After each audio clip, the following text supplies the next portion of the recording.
Hello, everybody. Megan ZardX here, back at it again to give you all another very exciting video. For today, I have none other than my podcast episode 11 to go through and talk, or otherwise known as my ZardCast edition. And yes, E3 has come and it has went, and it's definitely time to go ahead and sit down because there are some goods, there were some bads, and there were some all the way arounds. I'm pretty sure you're going to hear some rants. You're going to hear us glorifying and gushing on over different parts, and there's just quite a bit of stuff to talk about. But with me today, or at least here to start. Maybe got some other ones popping in maybe a little bit later. It's my good friend over here, Sanikyu. How's it going? Oh, I I'm keep, sorry. I'm just focusing on this. bro. I feel like every time you say hello, that's the way how you normally say it. Well, you and Alexis, really. Oh, Yep, that right there. Okay, so I guess we'll start off with mediocre, hit good, then hit the bottom of the trench, and then we'll come back up at the top. So I guess that's the way how we'll do it for tonight, though. But okay, so first and foremost, we got to talk about the show that we thought was all really bad, and it might not have been as bad as what we possibly thought, because the first one we have up to bat is none other than the Ubisoft presentation right here, which I was like, at first, I felt pretty sour I about it, mean, but in comparison, it might not be as bad as what we thought. But what were you about to say? in comparison, yeah. That's why I said I was like, you can play the comparison game with all these presentations, though. I mean, there's one good announcement I really liked out of here. The rest was is kind of but what were you thinking? I mean, well, yeah, like they only showed off like two notable things, which are like the Mario Rabbids and that Avatar game they're making. To be honest, I don't really care for either, but at least they had something new to announce, you know? Yeah, because I was thinking about, yeah, because that Mario and Rabbids one, that was the one I really liked the most. And that was the thing I kind of walked away with. The rest of the stuff, honestly, to be honest, I can't honestly think about the names of every single thing that Ubisoft has showed other than, Just Dance and that new Avatar game, which I think has technically been in development for a while though, but I think that was probably our best good look at it. No gameplay, obviously. You know how game companies nowadays with their gameplay. But that was the I main don't gist. I never understood why they do that. Like, come on, show something off. I'm like, but if companies were to do that, then I feel like we'll probably go longer stretches of just either just like a title, like what they did with like Metroid Prime 4, for example. We'll be getting a lot of those, and that'll be it. There'll be short little trailers, and it'll take probably like 2 or 3 more years before we actually get gameplay. I don't know. I feel like Nintendo does the best with that in terms of showing gameplay, but I just don't know about these other companies, man. Yeah. That's why I hated like some E3s because like they don't show anything. They only show, oh, look at this awesome CGI trailer. I don't care. Show me something. Unless it was like a game that was like heavily story focused, then maybe I'll be a little more accepting. But you still gotta show that gameplay because I'm like CGI trailer. This has always been discussed and said all the time because you can go from literally you can watch a movie and a movie's all about the animation, how well the actors act. We can see that in a different form of media. But in terms of games, I mean, we want to know what we can do within the game itself. So I just don't feel like they do a really good job at that though. But yeah, I think that's pretty much well. The one thing I want to do to say is about the Mario Rabbids thing. That unfortunately that game did leak on the day of whenever Yeah, surprisingly it was Nintendo Nintendo, leaked it. right? I was like, yeah, Nintendo leaked it. I was like, what the heck? I didn't even expect Nintendo to leak it. So I was a little shocked at that, and I was like, what the heck? I mean, How it's did it show up rare. again? It leaked whenever I think it was on Nintendo's website through like their eShop, the eShop page on the website or whatever though. They had a listing of it. They took it back down a little later, but you know how it is with the internet. Once it's out there, it's out there. So like unless you were on media blackout, you knew about this before the Ubisoft presentation even happened. Yeah, I heard about it, but like, to be honest, I don't really care about Mario and Rabbids. I never really liked the Rabbids. I mean, it's understandable why you don't, or why people don't like the Rabbids. I wasn't really keen on it either, and I wasn't. It wasn't really a game I probably would have got myself. The first game until it went for like dirt cheap on sale. Like that game's always like either 15 or $20, Yeah, like it's at always on retailers. sale. I got it right now. It was like for $15, so like, Yeah, might as well, you know, yeah, because I because like it's remember one of 15. my family members, I think, rented the game. he gave it to me. He's like, hey, I had like a buy one get one free or whatever, and it was for Mario and Rabbids. I was like, this was a game I never would have played, so I was like, well, I might as well try it out. And I was like, huh, the Right? gameplay is actually pretty. Yeah, yeah, it was through what was it Redbox, yeah, Redbox, and I was like, oh, okay. So I was like, what? I know it's like you used to do that stuff all the time with like Blockbuster back in the day. So I was No, like, like with it was, movies, yeah. But but I was nowadays it's just Netflix, you know. Yeah, it's mostly Netflix, and it was weird. So he gave me that, and I was like, "Well, shoot, I might as well go ahead and mess with it." And then I was like, "Oh, you know what? I actually like what I played so far, and I kind of like how if you stick a game in your console, it remembers its own save data." So I was like, "Oh, okay, you know what? Might as well go ahead and get it." And I bought it from Best Buy, I think for like $15 or something like that, physically. And then I went and I finished the mean, game, and I was like, "It was pretty good. I like my experience with it." I didn't get it physically. I got it digitally, and it was the gold edition. That was for like 15. Yeah, I wish I would have had the Donkey Kong DLC because now I had to actually purchase that separately. So maybe when it gets kind of close to this game releasing, and I have a feeling I might be getting close to getting it, I might get the Donkey Kong Country or the Donkey Kong content. I don't know whether or not I'll get the game close to launch because you see how it is with the original one, how it's like 15 or $20. So I'm thinking, I was like, if I hold out, it's probably eventually going to go on sale. Don't know how long it will take, but it's bound to happen the Yeah. same way. All right. I'm here. I'm probably Oh. not gonna stay for long though, just because doing something in the other chat. All right, Steven. Well, we're talking I'm about the being Ubi stuff. chased. We're talking about the But Ubi yeah. stuff right now. Do you have anything to say? Me and Sanikyu got most of our thoughts out on it, but do you have anything to say Um, real quick? for Ubisoft, the Far Cry 6, I guess DLC is what they showed. Like, the thing with the returning villains was pretty cool. And Mario plus Rabbids, I was not excited for Avatar. Yeah, because Avatar look visually it looked nice, but without no gameplay, I can't really kind of But it measure looks like the exactly how it would feel. movie. It looks like the movie. Yeah. Which that movie comes out in like I think late 2022, I think. Yeah. I don't know, but I guess they're trying to build this up to what will be releasing for that. Yeah, yeah. So I just wanted to drop by quick. I don't really have much to say about E3 Zard besides Slime Rancher 2 and Metroid Dread were my highlights. Alrighty. But yeah, I was just stopping by quick. Hope you have a good Burn podcast. my See dread. ya. All right, we'll see you, Stephen. Thanks for sharing your quick thoughts. All right, and Yeah. I think that pretty much does it in terms of the Ubisoft one. So let's go ahead and jump over to a somewhat better presentation, or at least the league's better than that Ubisoft one with the Microsoft presentation right here. Because Microsoft, in my honest opinion, I think it was up there with Nintendo's. Like they're the No, only it ones was that like literally showed presentation up. wise, it was amazing.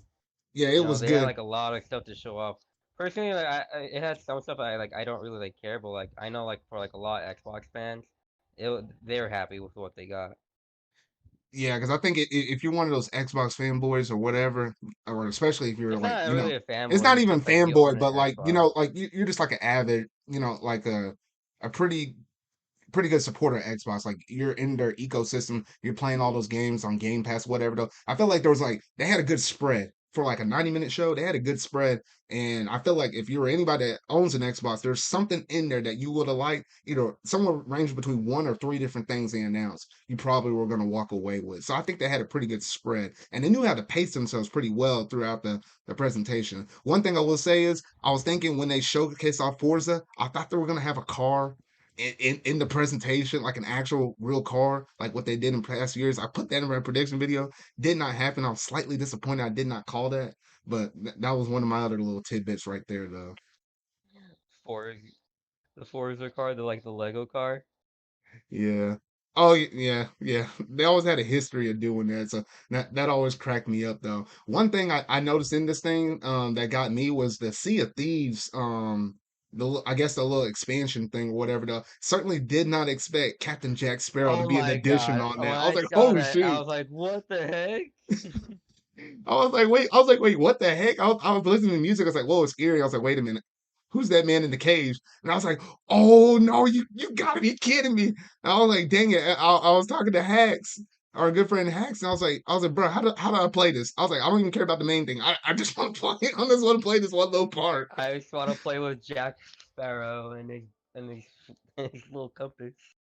Oh shoot, yeah. So I was like, oh shoot, that was one highlight that got me to laugh. So I was like, okay, if there's one thing I could walk out of this presentation with, it's that. And then also that one game that you're backing on, was it Kickstarter? It got another look up in this on this presentation. What was the name of? It's like Uden Chronicles, Aiden Chronicles, Aiden yeah, and like Chronicles. no, it was one of like the back like the Kickstarter goals to like get it like on the Game Pass so like more people can play it. But one of the surprising things about it was that it was getting like a prequel. Oh yeah, yeah. So it wasn't just that; it was a prequel as well. Which I'm like, hold on here. I was like, are they releasing the prequel first, or is it like main game then prequel? That's the one thing I'm kind of confused on. Yeah, it's like it's a prequel. It's not like a sequel or anything. Okay, so the prequel one comes out first, and then they're having their mainline one because it seems like it was like two different things, or is it all one thing, but it's like two different packages or stories, or I'm not sure I exactly want to how they're say it's trying to like handle it. Oh, you want to say it was what? I want to say it's like two things. Two different things? Okay, and No, not two different things. It's the same thing, but like it's like the same. um Hmm. yeah, it's like the same thing. Yeah. Same thing. Okay. Yeah, because that was the one thing I was wondering, and I feel like that game is. If I had to take a window, because they didn't give us like an actual launch window yet, have they? I don't think they have. No, like 2022 for wait 2021 for like no, it's 2022 for the Rising, and for they're like what's it called for like the actual game 2023. Oh, okay. So they're releasing like one smaller package out first in 2022, main game 2023. So we're still a decent ways or fairly good ways off from getting any of those kind of games out. Yeah. Okay. And then and I guess the other big or there was like two other big things. Me personally, I don't think I'm a really big fan of, but obviously if you're somebody that owns an Xbox or was a fan of Bethesda, you're most likely looking forward to these two big games. One being Starfield, the other one being Halo Infinite. Because with Starfield, that one doesn't really resonate with me that much. Have you played a Starfield game, Sonic U, or no, not really? It's not no, it's not really like a Starfield game. It's like the new thing for for like Bethesda, like the new. It's gonna be like a new Skyrim sort of deal. Oh, okay, I got you. Wait, so wait, is it in the Skyrim series? No, But it's called it's Sky, not a new or Sky. it's No, similar, I guess. it's a new series for them. Oh, a brand new series. Oh, okay. It's interesting how big that game is being talked about.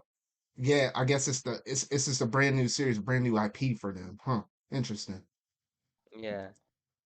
And then the other one is Halo Infinite, which honestly, my predictions, I thought it was going to get delayed into next year, but I guess surprisingly, it's coming out this year. I don't think they gave like an actual concrete date release, but we basically know it's going to be somewhere around the holiday, somewhere probably around November or whatever. Though I have a feeling that most of these big companies, because you got Starfield, you got Halo Infinite, and I think you got or a couple other games between some other companies, and I feel like Microsoft is kind of making sure that they're dropping their games out at the at the best time where it's not going to be as much competition. So I feel like that's why they held off the date for it. But also the Halo Infinite multiplayer is going to be free to play, so that is going Yeah, to be it could be nice. free.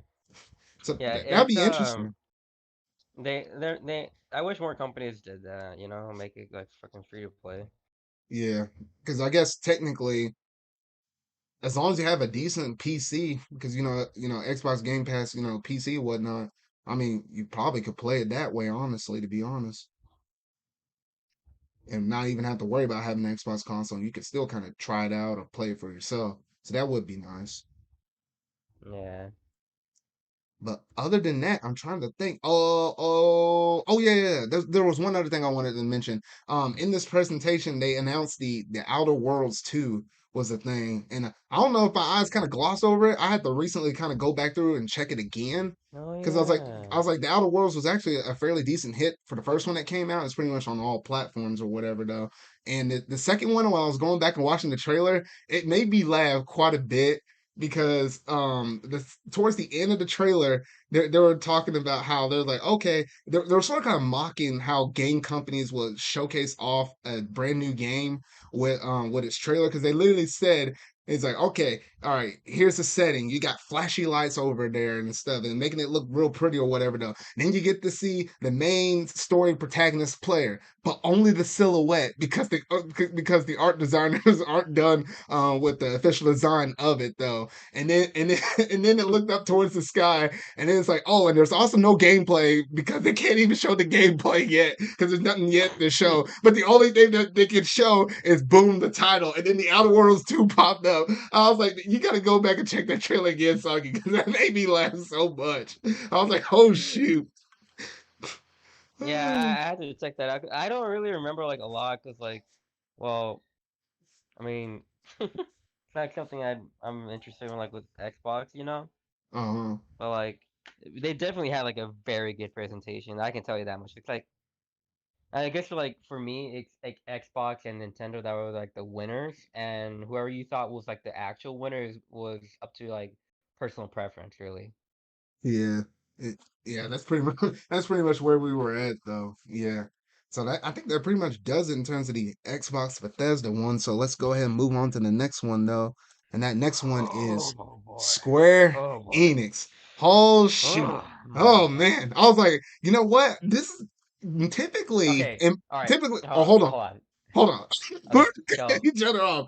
Hold on. Let me see Okay. my Okay. thing because Okay. my You thing go. Okay. your All thing right. might You be a go. little You go. worse. You go. Okay, so I'm You setting the go, and stage. then I go. All right, I gotta set the stage because with Square Enix, you know, in past years, skipping 2020 because 2020 was the COVID year. 2019, I think Square Enix was the one that had one of the best presentations in 2019, and typically they have a general good track Yeah, cause record. Like they were showing off the FF7 game around that time, I believe.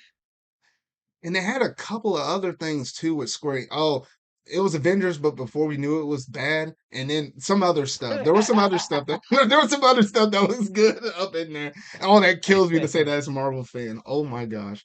But anyway, but they generally had a better track record, and typically, I think Square and PlayStation used to go on the same day back when PlayStation or Sony used to go to these events. And usually Square Enix always came out on top of PlayStation or whatever though. So I usually look forward Yeah, to yeah. Nintendo and Square Enix the most.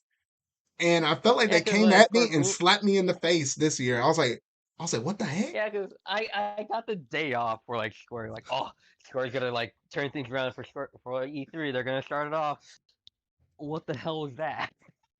I know. I was like, what the heck? Like they literally started off cool because for this first announcement, Yeah, if yeah. they It only started off showed it for cool like with the if they only showed it off for 3 minutes, I would have said solid. All no right, 3 to that's a five good minutes start. max, whatever. But it went on forever. Oh yeah, we're talking about the Guardians game. So Guardians of like the Galaxy, on yeah. it went on forever. I'm like, and then it got to a point where like I'm wondering, are you gonna show off the entire game? I know because Like literally, yeah, they showcased off the regular trailer, right? So I was like, oh, okay, that's nice. And then they said, alrighty, here's a in-depth look of it. And then I felt like they did another depth look where it actually showcased off all the trailer, or not the trailers, it showcased off the actual gameplay, which I'm like, well, Square Enix did win a prize. They did showcase off a lot of gameplay, at least with this one particular game. So we gotta give them a nod of credit for that though. But I mean, shoot, the whole thing was like 15 or 20 minutes. And their whole presentation was it 50 minutes? I want to say it was 50 minutes. So no, it was like it was 40 minutes. 40. What? Okay, so 15 minutes out of 40. Oh, shoot. It was almost half the presentation. And I was like, gosh dang, Square Enix. I was like, I am looking forward to this game. I am gonna try to pick it up on my PlayStation 5 because there was a Switch version that was announced for this game, but it's actually a cloud-based version. So I was like, ah shoot. So now I gotta get on the PlayStation 5 though. I really did love the stuff up in it though. But it felt like Square had some announcements, but not enough to stretch it out to the 40 minutes. So they were kind of stretching their presentation. At least that's what it felt like for me with this one announcement at the very beginning. I got to one like, oh, that's cool. And then after like they showed a lot more, I was like, please stop. I don't Yeah, know. It was that, and then I don't know why, but they keep on supporting Avengers when it already flopped. oh yeah, because they Like, did showcase off that what was it the Wakanda DLC expansion, whatever you want to call it. which looks And they nice, have like a but roadmap, and they have like a roadmap for like, what are you doing? yeah, because I was like, I don't know, dang, man. I don't know. Like I remember when Square was like known for was known for making Marvel games instead of like RPG games. Hmm. Because I sure as hell don't remember that. Yeah, because I was like, yeah, that was the one weird thing because yeah, Square is known for RPGs, and this leads into the next little segment. They literally went through and remastered Final Fantasy 1 through 6, and everybody in all the reaction videos I saw were like, "Oh, okay, yes, give it to me, all consoles, baby, all consoles." And these jokers Steam over and here mobile came over only. here, Steam and mobile. I was like, that was a hand to the forehead moment right there. I was like, are Yeah, you it was like, kidding me? why? I mean, like, granted, like it's like, all right, it's on Steam at the very least, but like, But people what want to are? play this. Have you seen the sprite? Oh my goodness. Yeah, I had. Like the Or you're sprite talking about the comparison?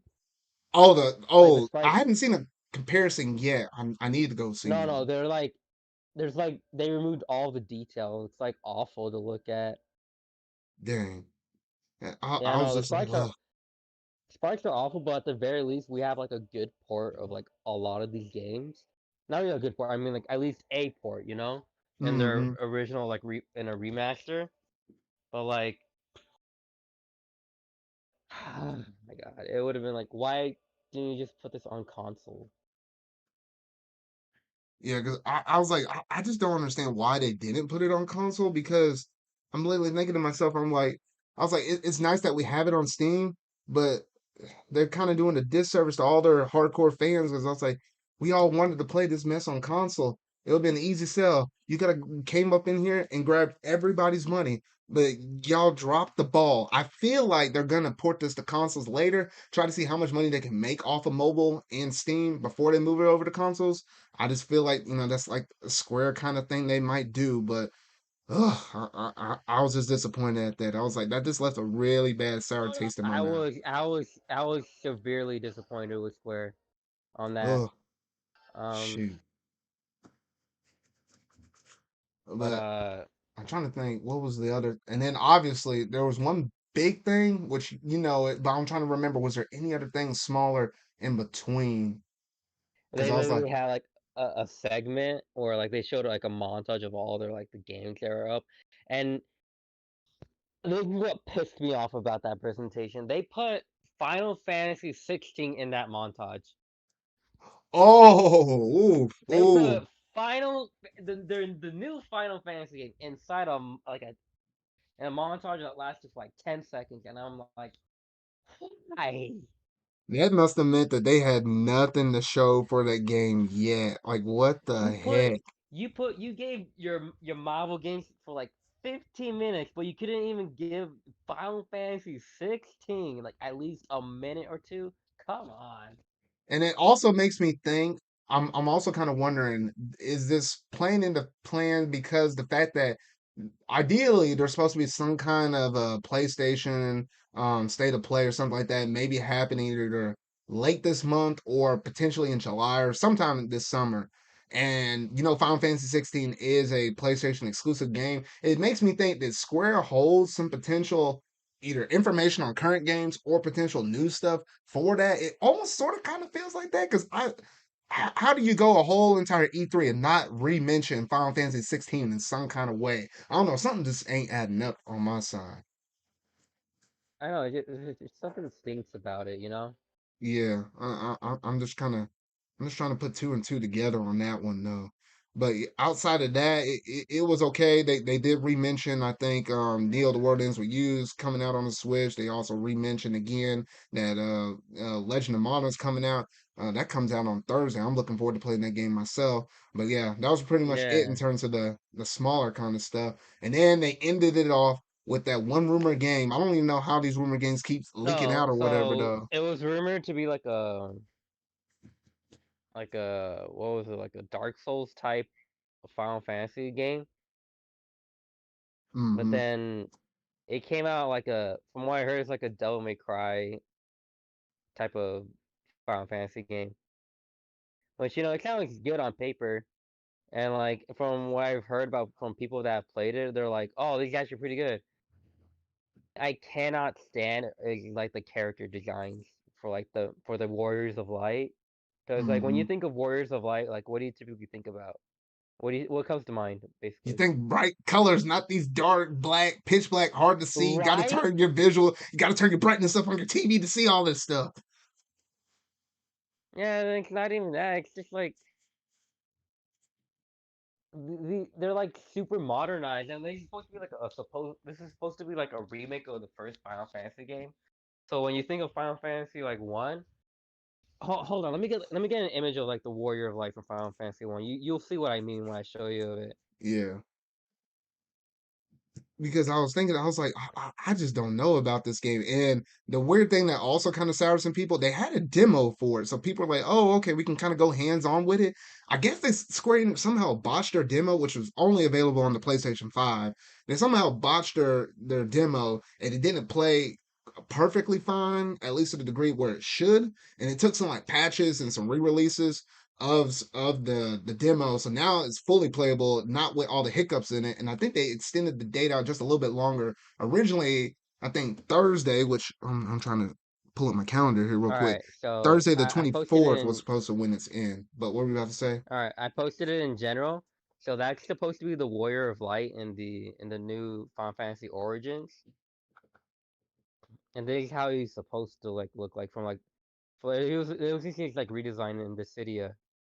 Like, which do you prefer, the Origins or this guy? No, no, it's the dude that you. Oh my goodness, Like, Like, he that's looks picture is good. light and day, night and day. I'm like, oh shoot. Like, I don't know, I don't know why they just do this where they make it like super modernized. But like, no, just go back to like how it used to be, you know?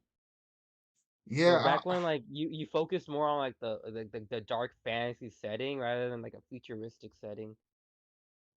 yeah. I just don't know. I mean, ugh, I have a feeling that at least with Final Fantasy Origin, or I can't even remember the full title, but I just like calling it Final Fantasy Origin, or they're all talking about you defeating chaos or whatever. Though, I just feel like with this game right here, I feel like Square wants to go through another series and kind of do. I don't know if it's quite a retelling or basically has some basis on like Final Fantasy One. Basically, do a same game equivalent like what they're doing in Final Fantasy Origin and doing for Final Fantasy Two, three, four, five, six, and go back through those older ones. I have a feeling Square wants to do that, but if you're gonna do that, you kind of need to do it right. And I don't know. I feel like this game kind of put a lot of people off between what they showcased off in the game, or not even the gameplay or the reveal trailer, as well as the stuff that was also showcased off in the demo. I don't know, Square. I mean, this one ain't adding up for me at least, but Right? It just like how I feel at the moment. It's like, I don't know, you have to sell me a bit more on this game. and talking about a game you got to sell a bit more on, I forgot one other game on here that I think a lot of people were looking forward to. And then when they got the reveal trailer for it, they really kind of turned a lot of people off. That was also Babylon's Fall. That was the other thing that was pretty big for Oh most other people. yeah. And I was like, I remember looking at it and I was like, oh shoot, Platinum is making this too. And I was like, oh, okay. But Square Enix actually owned the thing and everything. So I was like, oh, okay, I might look forward to this. And then when we got to saw the trailer and how some of the gameplay worked, I was like, it wasn't what a lot of people were expecting. I was like, I just don't know. Right? I I, don't know. I don't know. I was like, I just had to leave it at that because I was like, Babylon's Fall. It looked cool when they first showed it, and if you go back and compare the trailers, it's almost like night and day. So I'm kind of curious how well this is gonna perform. I don't think it's gonna do too hot, but we'll have to see if they make any kind of changes or tweaks between now and launch. But I think that's pretty much it in terms of all the Square Enix stuff, unless you can think of anything else. No. Basically, my opinion on the story thing was like, it's just a matter of just disappointment, you know? Yeah, it was just pretty disappointing. The only thing I got out of it was Guardians of the Galaxy, but they showed too much of it, so where it kind of sour the taste of everything else. If they would have shortened Right? it, then it would have been a lot better. But yeah, that It was would have just been my key welcome, you takeaway. know. Yeah, but that was just my key takeaway though. Okay, now this other one I gotta mention it real quick. It was real short because they didn't really showcase off anything good. So I was like, hold on, I just had to mention this real quick though. But apparently with Bandai's presentation, or yeah, there really was no Yeah, like no, yeah. presentation. Like, no, basically what happened was like at the last minute they tweeted out, "Oh, we're gonna have like one game," and people didn't know. So And yeah, uh, I was upset because I really thought that the rumored game of like a My Hero Academia in the style of Dragon Ball Fighter Z was gonna oh happen. my god, I I was was about to flip out. so I was like, disappointed. I was looking forward to that on the same day that Nintendo was gonna do that thing, and I don't even know what that one game was. And I remember all y'all were telling me, do not watch that Bandai presentation. It was not worth it. It was hard for me even to find the presentation on YouTube. I had to go back and watch somebody that was doing like a reaction stream to Bandai just to see it. And I was like, what the heck was all this? Right? Like, oh my god, like it got to the point where like I had to like think, you know what? If you don't have anything to show, then don't even show up to E3. I think You know? that's pretty much the lesson for this year. If you ain't got nothing to show, don't And show like up. I know that sounds like that's like a bad thing to say, but like it's literally the truth. Like don't waste people's time. I know, and I was like, huh. I was like, well, maybe that's why Sony kind of dipped out. I think, especially what was it? 2019 when they first dipped out. I really believe that was one of their years that they had nothing to show, and they actually did that. And I'm like, maybe some other companies need to take in consideration that as well. But that's pretty much it on Bandai. And speaking of companies that need to take that advice, oh, I'm about to rant. I'm about to rant. I'm about to rant because No. Capcom, what the freak were y'all I doing? I understand what you want, what you mean too. I like the Oh, shame. I was like, oh my gosh. I was like, I was literally watching this presentation, right? They literally laid out the whole entire groundwork for what was going to be showed. They said, we're going to reveal No, Monster Hunter yeah, they Rise. literally tweeted out, "This is what we're gonna do," and like people went in thinking, "Oh, they're gonna show more." They didn't show more. It was literally it. And I They're was like, like, oh shoot. yeah, I was like, what it the was heck? bad. It was real bad. It was real bad. And I was like, you got to be kidding me. I was looking at this and I was like, yeah, they mentioned they were I going to was mention. looking forward to it. Like I thought they were gonna show off like Resident Evil 4, you know? Oh yeah, because they did showcase what was it, Resident Evil Village. They did confirm that more DLC is gonna be coming out for the game. So we did get that. That might have been the only highlight of this thing. But you could also mention that in like a Twitter post and people would have blew that up online as well. So I'm like, well, shoot. So they mentioned that. They mentioned more stuff on Rise with DLC. They mentioned more stuff with Monster Hunter Stories 2. Just a cinematic trailer, no gameplay. We got the gameplay with Nintendo stuff, but they still didn't show gameplay on there, and I don't know why. Then they turned around and mentioned the Great Ace Attorney Chronicles, which this one right here, I was like, it was nice just for them to recap it. Yeah, but But like when it's they weird, actually like showed and said, hey, this might have mild spoilers, and they legit had a gameplay segment for the Great Ace Attorney, I feel like that series kind of speaks for itself. Why in the world do you have to show that one little bit of gameplay right there? I'm like, what the heck? I was like, what the heck? I was like, Capcom, I can't even say nothing now. I can't even say nothing now. yeah, it was bad. And I was like, what the heck? So once they did all of that, I was like, okay, you got to the end of this. I was like, all right, what do you got now? And then they literally showed esports, esports to cap everything off. I was like, I'm No, like, I hold don't. on here. I was like, is this Yeah. E3 or is this Evo? I just don't get this. I don't get it. I was like, E3 is where you're supposed to Bro. make game announcements, follow up on stuff, showcase off DLC, new stuff, quick reminders of stuff that's already coming out or something like that. No, they had a whole segment, a whole, was it 3, 5 minutes? I don't even know. Of a thing like that. And I was like, after they were done with that, I was like, okay, y'all gotta showcase off something new. That one more thing that a lot of companies have been doing and been following after Nintendo, we just get a recap of everything they already said, as if like we didn't already know all this stuff that was already previously announced. And they showcased all that off again. And I was like, I was like, that's it? No Smash? Like what the heck? I was like, Wait, oh. what? I was like, well, is that it? No Smash? I was like, what the heck? I was like, oh. No, I was so mad. I was so mad at that presentation. I was like, the good thing is I kind of skipped forward it. At least I wasn't watching it live where I was having to watch it beat by beat. But Capcom, that was a kind of a crapcom kind of moment right there. I was like, I don't think anybody has made that reference in a long time. This was kind of one of them right there for me, at least. Yeah, no, it's the same for me. Like it was just terrible. Shoot. Oh shoot, yeah, it really was. And I was like, Capcom, please don't ever do this again. I felt like out of all the presentations, it was either Bandai or Capcom was the absolute worst, and I can't honestly choose between the two. I'm choosing Maybe Capcom now. Capcom, even though Bandai only Yeah. had one game, I don't even remember what No, the one game was though. I was extremely just disappointed with Capcom. I didn't really care, like that we're not getting like My Hero Academia game or whatever, but like, come on, Capcom, what was that? I know it was weird because they literally told us everything that was going to be showcased off in it, but people always expect more, and I was like, dang, we But yeah, oh shoot, I just can't. I'm gonna pop off so hard if I keep going on this though.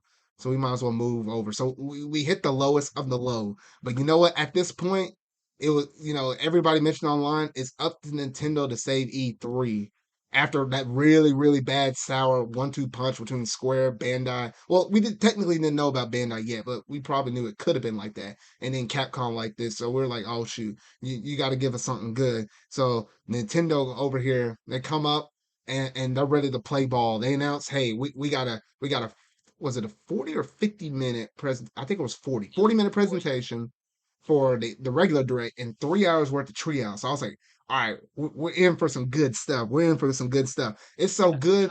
3 hours. Yeah. Like And it was they had to like you knew they had something to show off they with always that. got something to show. They always got something to show.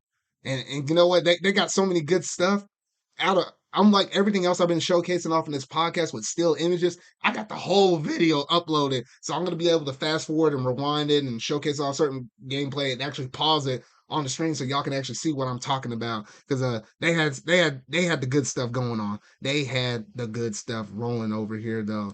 So literally, all right. So here we go at the very beginning of the presentation right here though. I mean, shoot, it was on and it was popping at the very beginning though, because at first they showcased off the new Smash Brothers character, and I was like, oh shoot, who is it gonna be? Now, if you saw my reaction video, I do apologize because I did not for the life of me decided I was like, you know what? I usually clip out and put the Smash Brothers ones in their own individual videos so people can find them easier, and I've been doing that for like almost all of the Smash Brothers DLC. But this one, I was torn. I was honestly torn, Sanikyu, and you You laughed gotta whenever I said it. you gotta play more games, Zar, like outside of like Nintendo. Like, I do. I felt like I've been doing like a fairly good, cause decent like job I of it, was but surprised you didn't know who Kazuya was. I'm like, I know Tekken, but I was not super familiar with all the fighters. Like, I Yeah, cause can't like tell you at Tekken the has this yeah. lore that like at least you've heard of it once, you know? Yeah, I heard of it and I was like, what the heck? Because I was like, I was looking at the very beginning of this trailer, and they had Ganondorf walking over here to the edge of the cliff like this, and he chucked him in the fire like that, and I was like, No, what the wait. freak? Oh no, hold on. So like when the trailer first started, I immediately knew it was Smash just based on the camera work alone. Because Sakurai has like this unique camera for like the Smash trailers, if you noticed, you know? Yeah, he really And then does. like I see like they're on like this like they're like he's being carried. I'm like, and immediately I already knew it was probably gonna be like a Tekken character because like in Tekken there's this meme where Heihachi carries his son and throws him off a cliff, and then at the end of like Tekken 1, it's the reverse where Kazuya like beat Heihachi in a fight, so he's carrying Heihachi and throws him off a cliff as like a revenge, you know? Hmm. So like Yeah, because like I was like super excited. Like, are they gonna put Kazuya in? No, not Kazuya. Heihachi in.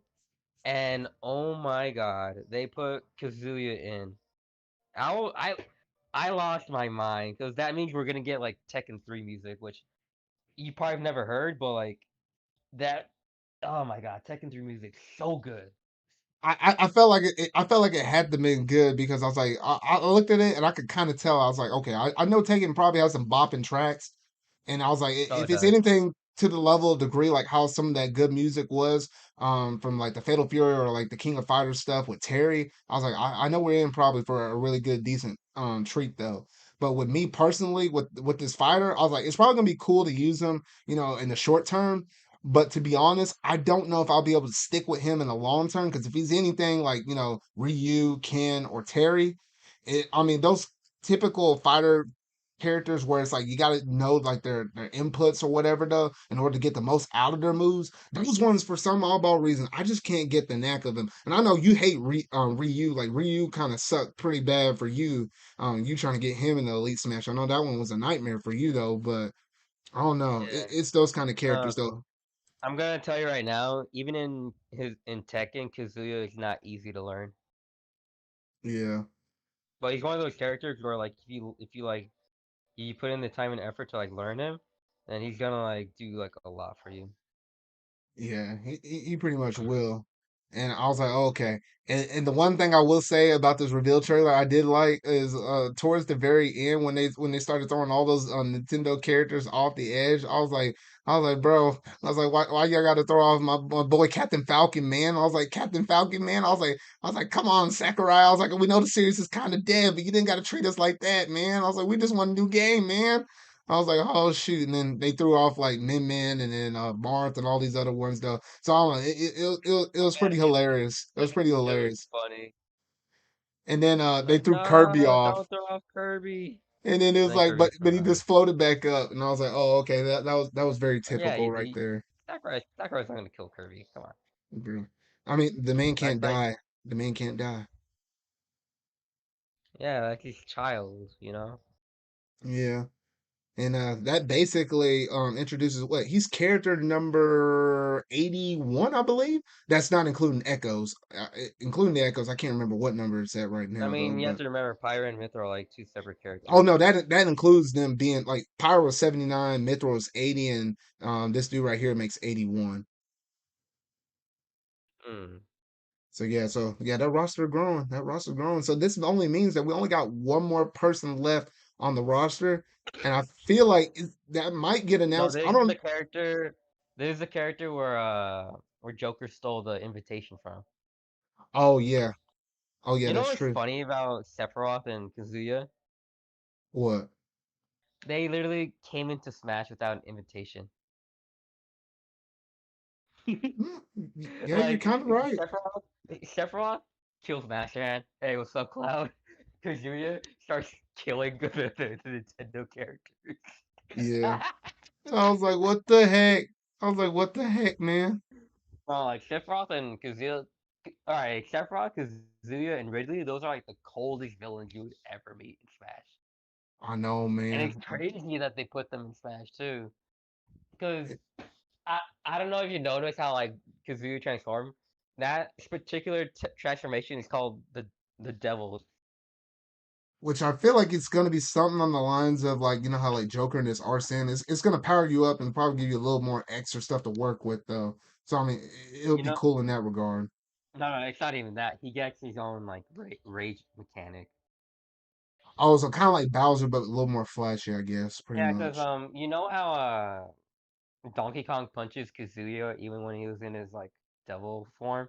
Uh-huh. He started to get like a red aura, which is like the same aura you see in Tekken 7 where like they get rage. Hmm. So already, he's gonna be broken. Which Yeah. I'm not too. Which it's all right. Yeah. Obviously, like with him being a Bandai thing, obviously he's gonna be like overpowered. Yeah. And I Which is guess all right. finally Bandai got their second rep. I was thinking it was gonna be somebody like a Tails or Dr. Eggman, No, but I I, I no, guess technically wait, that would really? rule out No, no, Dr. no. Why would it be? Why would it be? Those are Sega characters. Oh my gosh, I'm confusing myself now. Forget what I said. I don't No, even know like what I if it said. was no, cause yeah, it was. That's the funny thing because everybody knew Bandai was gonna get like their own character, and Oh, everybody knew after if it Pac-Man. was gonna There we be a go. character from Bandai, it has to be Tekken. But this came out of nowhere, which is like the funniest thing ever. And no Cause no one rumors, no expected it. nothing. Literally, no one expected it. And then also we got that Sakurai's Present coming out on June the 28th. So I mean, that one's coming out right around the I mean, shoot, actually, oh yeah, it's like 1 week from Monday. 1 week from Monday. So it's coming out right around the corner though. So we'll get to see more stuff on it here soon though. And I'm not sure in terms of like the me outfits or what we're gonna get, if we're gonna get anything crazy like that though, but I know we're probably in for another good Probably gonna time. get like we're probably gonna get like Jin. Yeah, I can see it. I can see it. But yeah, so it's kind of interesting now that we technically have we have Ryu that can fight Ken, that can fight Terry, that can fight this dude from Tekken, that can fight Mario. Like you have like what, like one, two, No, three, four no, different fighting series right here. Holy shoot! no. It goes more. So Ryu, Ken, Street Fighter, Terry from Fatal Fury, uh, Kazuya from Tekken, and Akira from Virtual Fighter. So we have like four fighting game reps. Yeah, No, no, so for five. Well, I guess Heihachi counts. No, well, because even though he is a me costume. oh yeah, the meat costumes, yeah. But yeah, that is quite a bit of fighting love all in one game. Kind of getting a pretty good representation of everything. So, I mean, this pick definitely makes a lot of sense, and I'm very curious how how Sakurai is gonna end this thing once and for all though. So, yeah, so they started off pretty good. They started off pretty good. All right, and then basically looking forward after the Smash Bros. Thing. Shoot, I gotta mention this one time. I gotta mention this one time. This one game. They showed it off all throughout E3, and it put me off every single time. That Life is Strange stuff. Like, get that mess out of my face. Oh, Oh, like oh shoot! I was like, I had just about enough. Enough is enough. I was like, what the heck, man? it was getting so annoying. Grant, like, I'm sorry for like Life is Strange fans, but like whatever, you know. Plus, it doesn't even look good. Right? I'm not talking about, like the game, whatever, but like graphics wise, Yeah, and because I'm it's like, supposed to oh, be like a remaster, you know. yeah. And the cool thing I did like about Nintendo is the fact of the matter that they actually kept that short and simple. They barely showed it for like barely a minute. And I was like, that's what y'all needed to do at the Square presentation. I was like, golly, because they also showed it at a state of play before that. So we just had an overdose on that series. I was like, I was about fed up with it. I was like, what the heck? I was tired. I was like, yeah, I was just flat out tired. And then next they showcased off the Marvel's Guardians of the Galaxy, in which I kind of hate the fact that it's a Steam version we're looking at because this version actually looked too good, and I was debating on whether or not to get this with Wait, PlayStation what 5 or game? this Guardians of the Galaxy. No, it's not a Steam. It's I mean not Steam, I mean cloud based. yeah. Yeah, that's what I meant. I said Steam. I meant when I said Steam, I was thinking stream, but I don't know why I said Steam, but that's what I meant. So I mean, yeah. So I basically confirmed which game or which console I'm getting it on now, though. But it'll be nice for some fans that have a Switch that don't have access to a PlayStation or any other console. I mean, it's still somewhat playable. Hopefully, your internet's really good so you can play it though. And then we got a couple other games that I really honestly didn't resonate with, or I don't think even you kind of resonated with much as well. You can kind of see me fast forwarding through it right now though. Oh shoot! But then we get to a really good title, and it was something I called in my prediction video because I saw them bananas, and I was like, uh oh, Oh they yeah. done and did it. They done did it.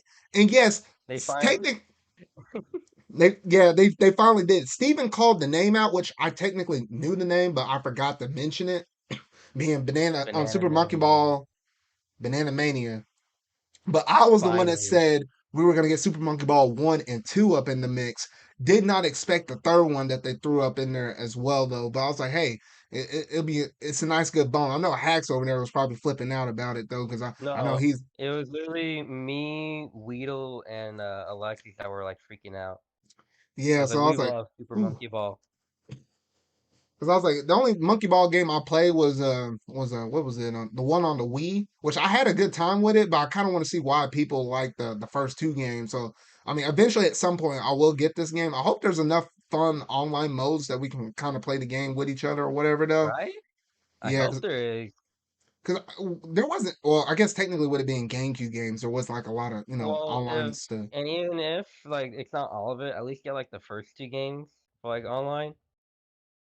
If you can't Hmm. do all of them, then all right, but at least get like the first two games. Yeah. Yeah, because I was like, oh shoot. And it even comes out, I guess this launch edition thing comes out with art book. It comes out, I think, with some, I guess, some different outfits I think you can get in the game. And one other thing that I think was physical though, but that basically comes with every launch game you get, whether you get it on Xbox, PlayStation, or even the Switch. So that is pretty nice though. I mean, that might drive me to try to get closer to launch just so they don't run out of those kind of editions with it. Because I kind of like it how No, they they're give you not like a gonna free run out. art book. You can Say get it what? on Amazon. You can get it Yeah, on Amazon. yeah, I was like, yeah, I think they still have it up right now. I was just wondering, like, let's say if you wait 3 months after launch, do they go to like a standard edition of it, and then won't have the art book and all that stuff with it? So that makes me think, well, I have to get kind of closer to launch. That's what I was thinking. Yeah. But yeah, other than that, I'm like, I'm looking forward to this. I think I want to say, if I'm not mistaken, I think they confirmed with that game that I think Sonic and Tails is gonna be in it, like what they were, like Sonic was on in the Banana Blitz version or whatever. Though I want to say I thought I Oh heard yeah, that from somewhere. yeah, they confirmed it. Okay, so that'd be kind of cool racing through the game with those two up in the ball as well, though. And I heard the mini games with this game were basically on point or really good as well. So I'm kind of looking forward to that as well. Yeah. All right, so I think after that, that was a pretty good big one though. But then they hit us with another big one. They announced that Mario Party Superstars Yeah, is it was coming out, Mario and Party. I was like, oh shoot! I was like, wait, I was like, okay, this is a new one. But I was like, wait a minute, and I looked at these mini games, I looked at the boards, and I was like, hold on here, this is from the 64 era. And I was like, yeah, they picked out 5 boards between the spread of basically from Mario Party 1 through 3, doing like 100 mini games. So it's kind of like the Mario Party Top 100 on the 3DS. But hey, let's take 100 mini games and throw it with actual boards this time. And the big kicker is online or you can play these games online from the very get go. Yeah, So it's not just they co op. learned from their mistake. They learned from their mistake from Mario Party, which took 3 years, by the way, for them to put online play. And I was like, dang, because I knew they were basically beta testing it for whatever Mario Party game came out next. I did not think that it was going to be for a Mario Party Superstar thing that was basically like doing these older N64 games. Because this makes me think and wonder. I have a strange feeling that they're going to keep doing this as like their side series for Mario Party games between the mainline ones like Super Mario Party 1 and Super Mario Party 2. I feel like they're going to keep releasing these kind of games in between. So this one focuses like on the 64 era. So ideally, I think we'll get Super Mario Party 2 next. And then after Super Mario Party 2, we'll get like another Superstar thing, but it'll be with the GameCube games and board maps and stuff like that. I feel Yeah, like you they're know gonna what the keep funny thing doing is? that. Uh You know huh. what the funny thing is? This literally was like the direct for like GameCube games, you know? Yeah. Like when you think about it, like we have like our Mario Golf, we have the Mario Party.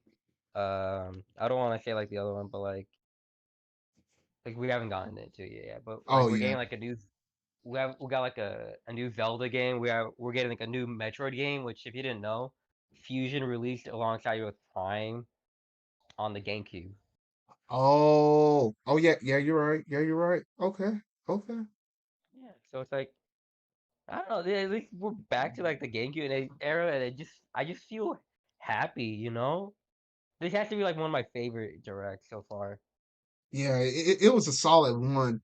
And I like also the fact that you know how sometimes online can be, or if you get like a big map or a big mode where you put 20 turns on there, and you know how like people like, oh, I gotta go or I gotta do something like this. No, this game will actually say auto save every single turn, so you can come Yeah, back I and resume it saw later. that. That's a big no brainer for me. I was like, oh shoot, because I was like, typically with Mario Party games, it's hard for me to play these games nowadays because I don't have like anybody locally to play with. But when you tell me I could play this online with friends and I could save at any point, I'm like, heck yeah, sign me up. At first, I was still debating on whether or not to get this, but I feel like there's enough of us within our group and circle that I feel like, okay, I'm going to go ahead and get this because I know it's going to be a lot of fun. And I've been watching some of the Treehouse footage as well. And oh, shoot, some of those mini games take me back. What I think, because I own Mario Party 3 on the 64, and I had Mario Party 2 on the Virtual Console through the Wii. So those two are the games I'm most familiar with. Not too much with one, but when I saw the Mario Party 3 mini games, I was like, oh, that takes me back. Oh, shoot. Nah, shoot, my mic, my Discord died. Oh, shoot. But I was just kind of gushing at the older mini games from like Yeah, Mario Party. I was gushing too. Oh shoot, but yeah, it should be a fun little thing. I'm looking forward to this game, and it comes out late October. So I was like, oh okay. I was like, it's pretty nice. So I am definitely looking forward to this one though, and it's something I definitely have my eyes set for right here though. So you got anything else to say about Mario Party, or we'll move on to the next one? I hope that. I hope. I hope they have it has good online. With with super awful to play. Yeah. So I'm hoping that's the reason why they released that one or the online play for the other one out early, just so that we can go ahead and get the new stuff or make sure that the online still works for the other one as well. At least that's my hope. That's my big hope. Now this next one, oh shoot. You always got your Nintendo businessmans in the suits. And when they talk to you for a very long time, 9 times out of 10, they're about to announce something pretty good. And my boy over here started to mention about Metroid Prime 4. And I was like, wait a minute. But he's I like, but know, we but we right? but we don't got nothing to show. And I was like, oh shoot. But he's like, but instead we got something else. And I was like, instantly my mind started running at 90 miles per hour because I knew it was Metroid Prime, and I was like, I knew it was a brand new one. It wasn't no remake. I knew it was a brand new one. And the screen went black, and I was like, oh shoot! I was like, oh, I saw Metroid. I saw Samus jump down on the thing. I saw Metroid 5, and I lost my collective crap on my thing. I blew out my mic. I was literally watching this thing in my car from my reaction things. Hence why the audio quality was not that good. And I was like, I just completely lost it. I completely lost it. I was like, oh Dude, it my was gosh. so good. And I was like, "Oh shoot!" And then I was looking at it, and I was looking at this trailer, and I was like, "What is this thing that's following Samus around?" And then she shoots it at this thing, and then she's like, shoots a like a rocket at her, and it was like, "What the heck?" Like it didn't do nothing, it didn't flinch. And then this thing starts chasing you through the levels, and we get right into the gameplay. And I was like, wait a minute. I was like, I hadn't experienced a Metroid game where something was like chasing you like this. Technically, I think there was something in Fusion that will hunt you down like that, There but was confusion, yeah. I was like, oh shoot. And then they showcase off the Dread title with it. And I was like, wait a minute, I heard that name somewhere before. And I went through and watched reaction streams, and everybody flipped out when they said that. Because this thing has been in like, oh gosh, been in like development. Oh boy, oh man, it's been in development crap. It's been in a development hole for such a very long time. And the fact that it's been 19 long years since we got Fusion last, it was about time. And I was like, you know what? I think this is like my biggest highlight of E3. I mean, they even showcase off some other stuff towards the very end of this presentation that I'm still excited for. But I think this is like the main thing I walked out of E3 with. And I was like, just give it to me. Just give it to me. Mhm. And I was like, oh Yeah, shit, it's like 20 years. almost Like, oh my two gosh. almost 2 decades. That's crazy right there.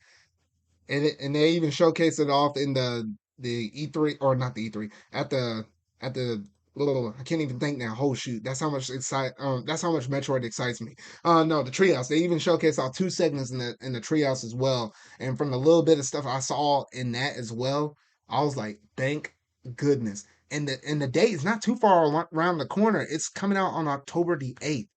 So we barely have to wait that long. And I was like, thank you. I was like, thank you, Yeah, Nintendo. that's what I've been doing. Just been playing Metroid games right now. I'm gonna like play through all of them. Yeah. So I was like, Right yeah. now, And I, I'm oh, almost done with Zero Mission. Zero Mission. And I was thinking, I was like, you know what? I had an idea. I might go through and play the series myself. And here soon on the channel, you might see a series from me going through and playing Zero Mission. I might record some segments and then drop them out on my channel. Maybe premiere them, maybe just flat out drop them. But just do a quick little series because I heard Metroid Fusion doesn't take that long. Or not Fusion, Zero Mission doesn't take that long. And I really kind of wanted to go through and play that origin story because technically, if you play the original Metroid on the NES, whew, that one hasn't aged that well. And I feel like it's definitely probably at the bottom of the tier in terms of the Metroid series games that you could play. But Zero Mission will, definitely, clean it up, polish No, it a it's whole still lot good. better. It's It's still good, good. but Like it shows its age a little bit. I mean, it was hard for me to kind of muster through it because think about it, that game did not have a map on the original version. So you had to go through and be fully dedicated, have a paper down, and actually go through and write and actually draw out the pathways that you actually take and create your own little map. Because otherwise, you will get lost in that game on the original version. And I was like, with Zero Mission having a map, I mean, that's a world of a difference for me in the Metroidvania. But yeah, But yeah, and that wasn't the only thing they announced on this thing. Oh shoot, these dudes right here. This is the reason why oh I my have to watch. This is the god. reason why I have to Yeah. watch these E3 presentations super early because they went and announced a brand new Metroid amiibo for this game for Dread, and I was like, I looked at this. I was like, oh shoot, I gotta stay on my toes. I gotta go ahead and get this pre-order. And lo and behold, these jokers over here are selling out faster than Legend of Zelda related items. I never, ever in my life seen an amiibo sell out this fast. I remember this thing went up for pre order at Walmart at one point and it sold out within 1 minute for the first time it was up. I was like, I know scalping has been getting pretty bad and with bots and But all of it this got stuff since COVID happened, but this is absurd, man. it's on the same like point of ridiculousness as like trying to get a PS5. It really is. And I'm like, what the heck? And then lo and behold, they also announced that there is a special edition coming out for this as well. Thankfully, I got my pre-order copy through GameStop, and then I also achieved one at Walmart. Walmart will probably get it closer to me on release day, so I'm gonna go back and cancel my GameStop one though. So somehow I managed to get my hands on that, but I cannot get my hands on the amiibo. It's literally sold out everywhere in Europe. It's sold out in Japan. It's sold out here in America. The last place where you can get this at currently at the moment of this video is the only place where you Amazon. can get it is Amazon, and Amazon has not thrown out the pre-orders for the special edition or the amiibo just yet. I have a sneaking suspicion it might happen tomorrow on Monday. It's so I'm glad it's going to happen on Monday because I'm actually off of work that whole day, or even if it's on Tuesday as well, I'm off of work on that day as well. So I'm just going to turn my phone up and make sure it's on full blast. So if I hear that thing beeping from Wario 64, my fingers are going to go 90 to nothing and try to hopefully obtain that thing. So I'm like, oh shoot, but this thing has been insane to get. Oh, but yeah, I think that It's pretty. crazy, man. Oh shoot, it's crazy. Best of luck to all y'all. If you don't want the special edition or the amiibo, you're gonna have to fight. You're gonna have to get dirty with some people. And if for some reason, if I can't get it through Amazon, I'm probably gonna have to get this on launch day because they usually release more copies on the actual launch day. And I'll have to fight some people for it. I might have to go into like a Best Buy swinging arms and complain. I don't know. I got to get this amiibo because You're gonna have to I like show up there like early, you know? yeah, it's either that or if I can see it go up for like the same thing happened with my Monster Hunter Rise collector's edition. Two copies of it went up for sale on launch day at Best Buy. There was only two copies left, and I managed to actually get my hands on it because I really wanted the amiibo part of it because the amiibo for Magnum Malo sold out. So same thing might happen with this amiibo as well. That way I don't have to necessarily run to the store and get it. But we'll see on launch day if I have to get that desperate to get that, get my hands that dirty for it though. But here's hoping I can hopefully get my hands on it though. But oh shoot.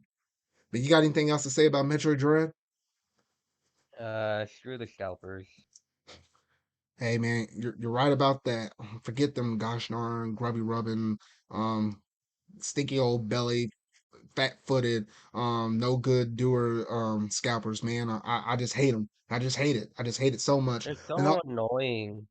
Like, yeah, really, you're gonna do this to like the like the series like 35th like anniversary? Come on, get out of here.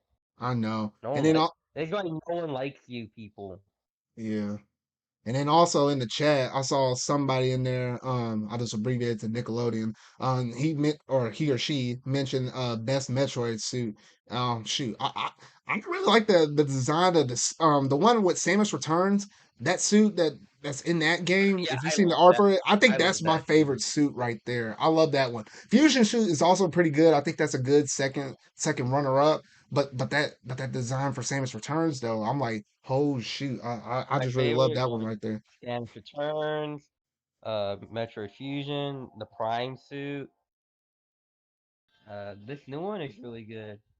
This new one, I'm digging it. I kind of wish the whole thing was blue and white, but obviously I feel like you can't get rid of the iconic colors of the red suit from Samus. Yeah, So I think and that's the why the visor. head is in the visor too. Hey So I think Zard, that's why that has to be like that. What is it?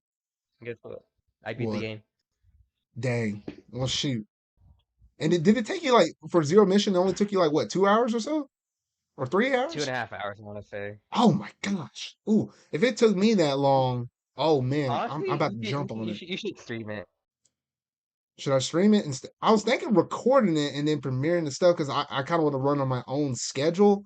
But if it's only 2.5 hours, well, I might just stream it. I don't know. It depends on how I feel. Yeah, like that time of day, or like, you know what? Maybe I want to do that. I want to do this. I Yeah, want because to do that again.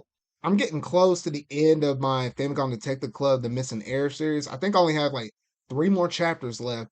So after that, I was wondering what I was going to do next. I might do the Zero Mission since it's going to be really short, and then jump into Monster Hunter Rise right after that. So that might be the gameplay now. Yeah. All right, so that pretty much does it in terms of the Metroid Dread stuff. I really am really looking forward to that. And I think that's gonna be my highlight for the year of 2021.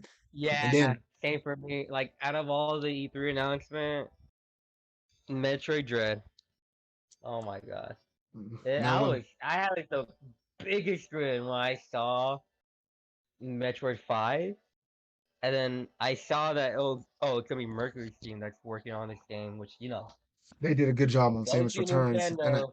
oh I best case scenario, Nintendo gets them, like and then they're the ones that work on the 2D Metroid games. wait, because Mercury Steam, they're not are they? They're not owned by Nintendo, are they? I don't think they No, are. they're No, like a no, they're they're not. like They're not. They're they're a not. Spanish dev team, but like Nintendo noticed it was in like the development history video where they Yeah, noticed how they were doing like a very good job that they decided to be like, yeah, you know what? The story for Metroid 5 was already done, but we couldn't figure out how to do it, but you guys know how to do it, so here you go. We're entrusting you with Metroid 5 since they did a pretty good job with Samus Return. yeah. And I'm kind of hoping that as good as now, the big test with Metroid is can it sell over 3 million? Because I think that the highest selling Metroid game I think was Metroid Prime on the GameCube, coming at like 2.8 something million or something like that.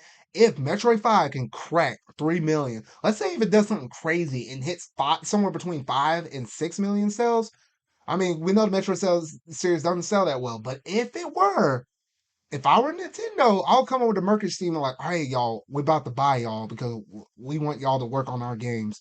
And shoot, you can spearhead our Metroid, at least our 2D series for Metroid, and who knows what other project. If they're this good with Metroid, I'm kind of curious what they could do for other 2D series and see if they could put their nice little spin on it. That's all I gotta say about Mercury Steam though, because they're kind of one of my favorite developers right now. I'm like, oh shoot, because after what I played with Samus Returns, I'm like, give me more of that stuff. Give me more. Yeah, exactly. What was I gonna say? You know what's funny about Metroid Zero Mission? Uh huh. And when you beat the game, the option to play the original Metroid game unlocks for you.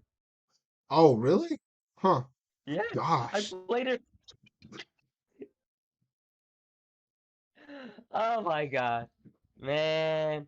You this shows you how much Nintendo cares about the series because they didn't want to like they didn't want to make Metroid 5 because they couldn't do it justice at the time. Yeah. I mean, and we see what's happening with Metroid Prime 4. It didn't live up to their standards with that game either. They just completely rebooted it.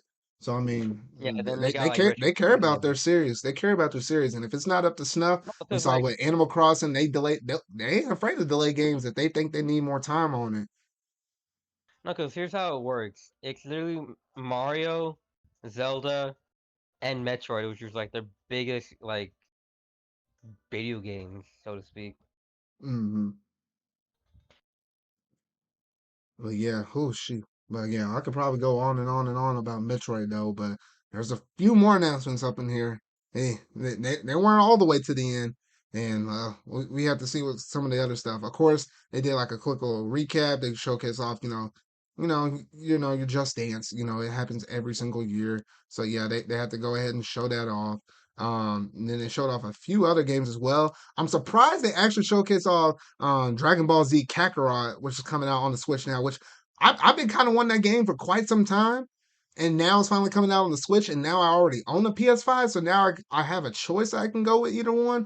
I know visually it's probably going to run a little better on the PlayStation 5, though, but it's nice to have a choice now to be able to play that, though. So I was expecting it at some point, but I didn't expect it during this presentation right here, though. So that was a nice little surprise right there. And I'm trying to think what else was there also up in here, though. And they also showed another quick little recap at Mario Golf. Oh gosh, what was the name of it? Yeah, Super Rush. Mario Golf Super Rush, though. The game looks visually really nice. It's just not my kind of cup of tea because I'm not really like super big into like Mario sports games, though. But it is gonna visually look pretty nice and pretty impressive, though. And let's see here, what else did they got after that?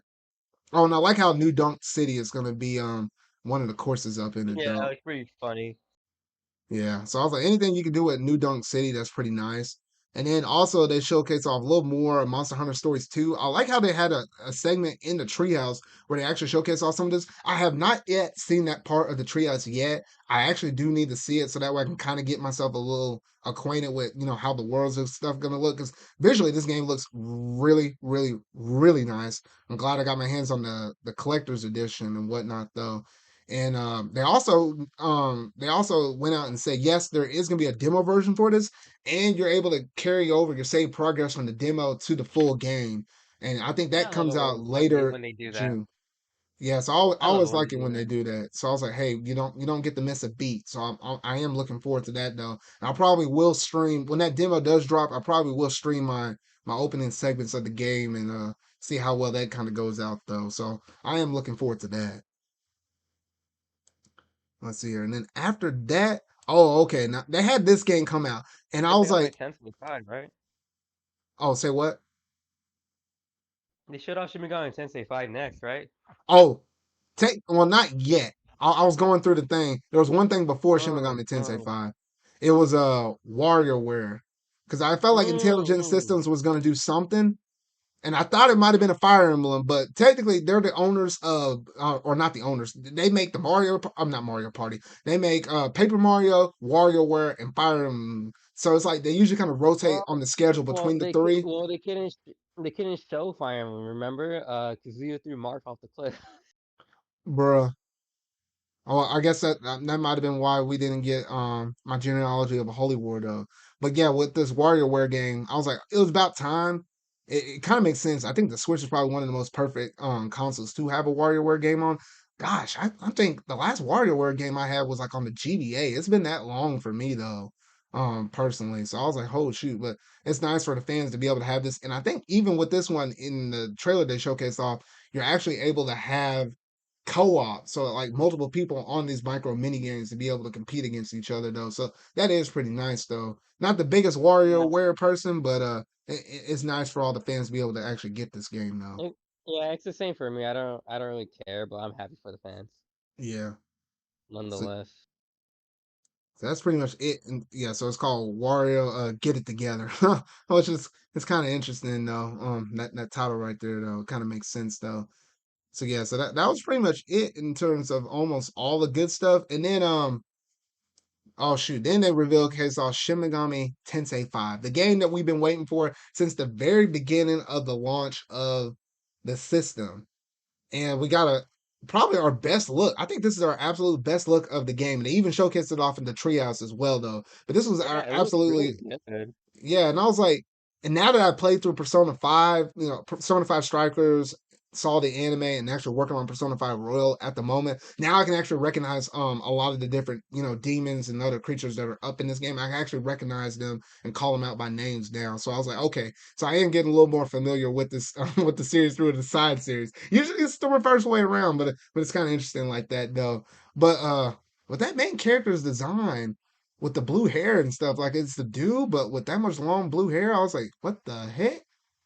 Yeah, a really anime protagonist. I hope they put him in Smash, just so people get mad. Oh People are gonna no, be they're like, oh putting no, him no, they're on anime, PC.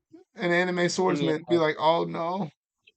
It would be funny if they did, but then I feel like they might get a little bit frustrated because if they technically did, that means you're putting the character in before I guess the game is actually out. I don't know, but anyway, I think the game looks pretty cool. I was still debating really hard whether or not I would get this game or not. I'm still on the fence on it, but I still need to watch the treehouse segment and see how well that is going as well. I mean But it yeah, looks fine. There's like no random encounters, so you got that looking forward. yeah, because I was Yeah, like, random encounters were cool back in the day, but then I don't know. I yeah. guess Now with the they way just how we're look getting used to them fake, now, you know. it's kind of annoying. It's like I don't know. I guess with games respecting your time and whatnot, though, it's just more convenient to go into battle when you want to go into battle. Exactly. So yeah, so I think that's pretty much it in terms of Shin Megami Tensei 5. Looking forward to that one whenever it finally does come out. And they did confirm the launch window for it though. It does come out on what is here? I think it's sometime in November. November. November Yeah, 12th. November 12th, I 2 days think. before my birthday though, too. So I'm like, okay, all right, I see y'all Nintendo. Oh, you I got see y'all. an RPG to play on your birthday, I guess. So I got some stuff to potentially look forward to on that though. So yeah, that's pretty much it in terms of the Shin Megami Tensei 5 though. And then they also announced a series that I know that's been on PlayStation for quite some time, but at least for me, I hadn't really messed with it, and that's the Danganronpa series. And I was like, Oh oh okay, yeah. I wasn't expecting that. And I was like, yeah, because I think they're trying to bring over, was it 3 or 4 games I think from this series over here to the Switch. Yeah, because like Yoshi's been wanting that game like outside of a PlayStation console for like the longest time, and you can technically play it on Steam, but like it's like it makes perfect sense to like put it on the Switch, you know, because it is like a visual novel story that you can like take on the go. Wait, is it a visual? I mean, I always heard people talking about it, but I never actually got to see exactly what made the game, like in terms of gameplay. So it is It basically a think visual novel, of really. think of it as like an Ace Attorney game. Ah, okay, okay. Because I was thinking, I was like, maybe at some point I might need to try one of the games. But yeah, so I guess you kind of go around, and I get, or at least from one of the games, it was like you had to kind of betray your friends in your classroom because I guess whatever that creature is, I guess he's making all y'all kind of compete against each other Monokuma. or something. His name is Monokuma. Matakuma. It was always weird looking at that dude's design, like Monokuma. half nice, half evil. I don't know, something unsettling with it. I guess that's the thing with him though. But huh, Yeah, you hit it right on the nail actually. hmm. But yeah, it's coming out later this year. Didn't give an actual concrete, so it's like probably, if I had to guess, sometime probably September or afterward. So yeah, and it's nice how you can purchase all the games individually, or you can get them all together, so you can kind of cherry pick whichever games that you want to get on it though. So that was pretty nice though. And then also, I didn't expect this game to come over here. I recognize this character from Smash as an assist trophy, but they actually mentioned that Fatal Frame is coming over to the Switch, which is something I think it was a game that was out on the Wii U, and they're actually bringing this over. So it is nice. I know I saw this girl from somewhere before. And I was like, oh yeah, it was the girl that actually took the pictures of you on Smash, and then everybody would like freeze up for a moment though. So I was like, okay, that was nice for some fans. I know that some people with some reactions they were kind of freaking out on this though, but I didn't know if you happen to know too much about this Sonic Youth. About what? about Fatal Frame. Oh yeah, no, I've heard of it, but I never really played the games. Yeah, I haven't either though. So I'm like, I I'm wish they ported it. yeah, Because give you kind of I would one honestly more love to play reason it. not to have a Wii U anymore. Basically, oh shoot, They just keep on refusing to push Vegeta play Prodigal Son. they really do, to be honest. They really do. They Like we really do. know you guys been wanting this game, but no. They're like, no, absolutely no. And then they kind of went into like a sizzle reel with some other stuff, like they showcase all the Doom Eternals, one of its DLC campaigns, and it's coming over to the Switch here fairly soon. So that was nice. They showcase all the Tony Hawk skateboarding 1 and 2, how that one's coming out here soon, and then a few other games as well. They also double recapped over Mario and Rabbids Sparks of Ruin, and that is coming out to the Switch. I think they said for the year of 2022, so we don't have a concrete release date for that game yet, but I am kind of looking forward to it at some point. Don't know if I'm playing it at launch, but at some point I'll probably go get my hands on it though. So they showcased that off a little bit. And then this game over here, I was like, I was looking at this and I was like, wait a minute. I was like, what the freak is this? And I was like, Nintendo went and revived one of their dead series with Way Forward, and they're Oh, actually bringing yeah, over Advance Advance Wars, Wars. yeah. I was like, hold on, because originally this game was made by Intelligent Systems, paying people that make Fire Emblem. And I did not think that would come to Way Forward or Way Forward come to them and say, hey, we can help you out with one of your dead series right here. The animations and stuff look pretty nice. And originally, I remember saying in my reaction video that I said I wasn't going to be like I wasn't probably a big fan of probably what this would be, but I'll keep my eye out on it and see how other people kind of like it though. I mean, it being $60 is kind of like a Did they say it was eh. 60? Yeah, it's 60. Huh. Well, I guess well it is two I'm a games, bit like, but yeah, it's two games and it is a remake, but like, yeah, I don't know. I I thought don't, this probably could have been a good one to maybe put at the $50 price point, maybe. yeah, $50 would have been better. Yeah. But yeah, I don't I know. imagine it. I imagine it probably will go on sale at some point, probably. And the game comes out in I'll December. I probably will get it though. Yeah. But that was pretty much it in terms of most of their major stuff. And then, lo and behold, we can't just end it like that. Because in the same way, like the plumber had his 35th anniversary, Zelda also has its 35th anniversary. So that's, Well, and basically they had like three isn't more like announcements or something like that isn't this after that. Metroid's 35th year too? It is, and surprisingly, we're getting Metroid 5 as well. So I was like, oh, okay. So we've been getting some pretty good spread between that. The only thing we didn't really get good spread on was Donkey Kong. I was hoping for a Donkey Kong announcement up in this, but they didn't do it. So I'm slightly upset on that. But they Yeah. did reveal a new DLC for Hyrule Warriors Edge of Calamity. I know Alexis was a pretty good fan on this one though. Like I know he put like pretty good hours up on this thing and almost everything Uh, up in the thing. But ooh, I wasn't I wasn't really a fan of the story. the story was kind of well. I liked it to a certain point that explained the events prior to Breath of the Wild, which I really liked. But then once it made that final And then twist, and then it's like, oh, it yeah, started messing with time travel and stuff. Then it's like, okay, now it's kind of doing its own yeah, thing. no, like right there, that's where it dropped the ball for me. I didn't like it that. Yeah, but yeah, that was Cause pretty so much it far, on that. Oh, what were you about to yeah, say? no, cause that was just it for me. Like, it dropped the ball for me on the story. Yeah. So honestly, I'm still debating on whether I would get that DLC because if they would announce more story related stuff, maybe I would have gotten it. But since they didn't really, and it's like I guess the key things like fighters and weapons. I don't know if I will. I don't know. It just kind of all I probably depends. won't. Although Yeah. it is pretty funny how Zelda gets like right on the bike. Oh yeah, that is pretty cool right there. I always like the motorcycle. That's always pretty cool. And then let's see here. And then the next thing, Mr. Numa, he had a little more to show. He just kind of reminded everybody else that yes, we do have Skyward Sword coming out later next month. And just kind of recapped on that. We know the Amiibo is coming and everything. They got those special edition Joy Cons and all of that stuff. And I was like, ooh. that's gonna be a very expensive day. I'm looking forward to going back and replaying through some of the thing though. But me, you, and Alexis, gosh dang, how much money we're about to drop on that day. So Yeah, Amiibo, Joy-Cons, game. it's like Um, $165, I think. I want to say the Zelda Amiibo was like 30, isn't it?